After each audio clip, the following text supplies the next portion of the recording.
Welcome to আর রান্নাঘর। বন্ধুরা, অনেক দিন পর আপনাদের সঙ্গে আমার দেখা। এক এক সময় আমরা জীবনের ছন্দ হারিয়ে ফেলি বিভিন্ন কারণে। তো সেই রকম ছন্দ হারিয়ে ফেলেছিলাম আমি, তবে বেশি দিন নয়, খুব তাড়াতাড়ি ফিরে এসেছি। আর নিয়ে এসেছি শীতকালীন স্পেশাল মটরশুঁটির কচুরি। কিন্তু ভালো বিষয় এটা যে আমরা অনেক সময় মটরশুঁটির কচুরি করতে গিয়ে পুর ভরার ঝামেলা। আজকে কিন্তু পুর ভরবো না, খুব সহজে মটরশুঁটির কচুরি করব। চলুন দেখি তাহলে। প্রথমে মটরশুঁটিতে একটু লবণ আর জল দিয়ে জাস্ট মিনিট 5-এর জন্য মটরশুঁটিটা একটু ফুটিয়ে নিতে হবে। জাস্ট একটু স্টিম করে নিয়ে মটরশুঁটিটা বের করে এবার মিক্সার মেশিনে মটরশুঁটিটা দিয়ে মটরশুঁটিটা পেস্ট করে নেবেন। আপনারা চাইলে শিলপাটাতেও পেস্ট করে নিতে পারেন। এরপর নিয়ে নিলাম প্রয়োজন মতো ময়দা। আমি এখানে প্রায় 3 বাটি ময়দা নিয়েছি।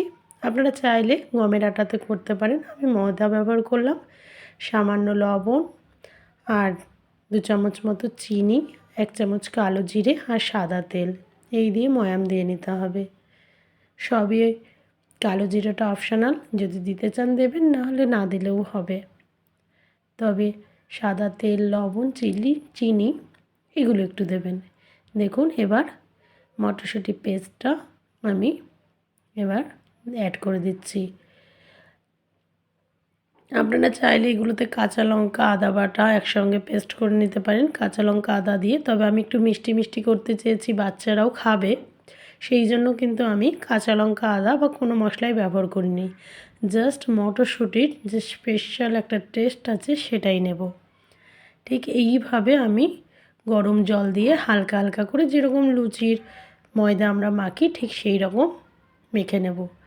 দেখতেও এত সুন্দর লাগছিল, পুরো সবুজ মতো।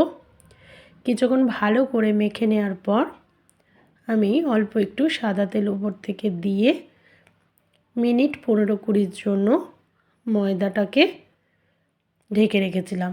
তারপর আবারও ভালো করে 15 মিনিট পর খুব ভালো করে আবার মেখে নিয়েছি।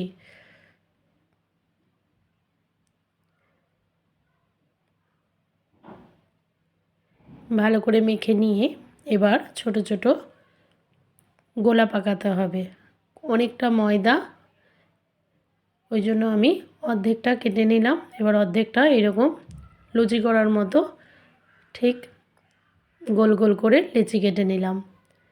যে কটা বাড়িতে লাগবে সেইভাবে করে নিয়ে নেবেন, আর বাদবাকি আপনি রেখে দিলেও হবে, প্রয়োজন মতো ভেজে খাওয়া যাবে, কারণ এগুলো গরম গরম খেতে অসাধারণ লাগে।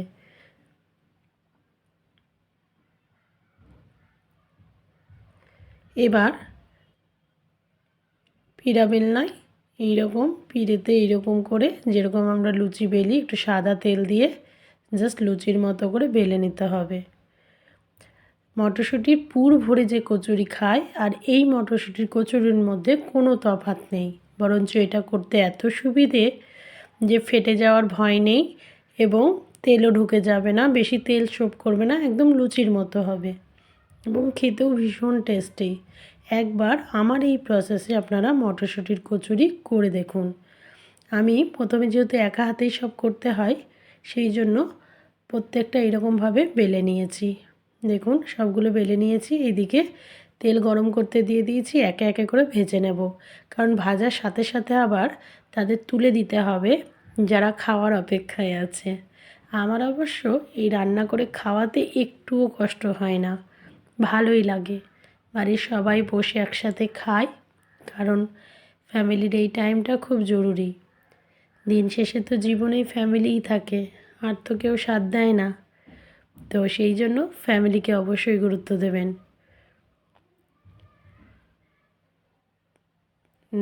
একে একে এবার এইরকমভাবে লুচিগুলো সব ভেজে নিলাম, বা মটরশুঁটির কচুরি বলতে পারেন। গ্রিন গ্রিন মটরশুঁটির কচুরি খেতে অসাধারণ হয়েছিল। আর এই শীতকালে মটরশুঁটি বাজারেও অ্যাভেলেবেল, এবং এইরকম কোনো বাড়ি নেই যেখানে মটরশুঁটির কচুরি শীতকালে হয় না। সুতরাং আপনারাই বা কেন বাদ যাবেন। সব মটরশুঁটির কচুরিগুলো এইভাবে ভেজে তুলে নিয়েছি। আর রান্না হয়েছিল চিকেন কষা।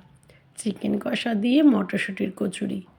সত্যি বলছি, সবাই প্রশংসা করেছে। আপনারাও যদি এইরকম প্রশংসার পাত্রী হতে চান, তাহলে এইভাবে নতুন নতুন রান্না করে দেখুন। ভালো থাকবেন, সুস্থ থাকবেন আর সবাইকে ভালোবাসবেন। Thank you.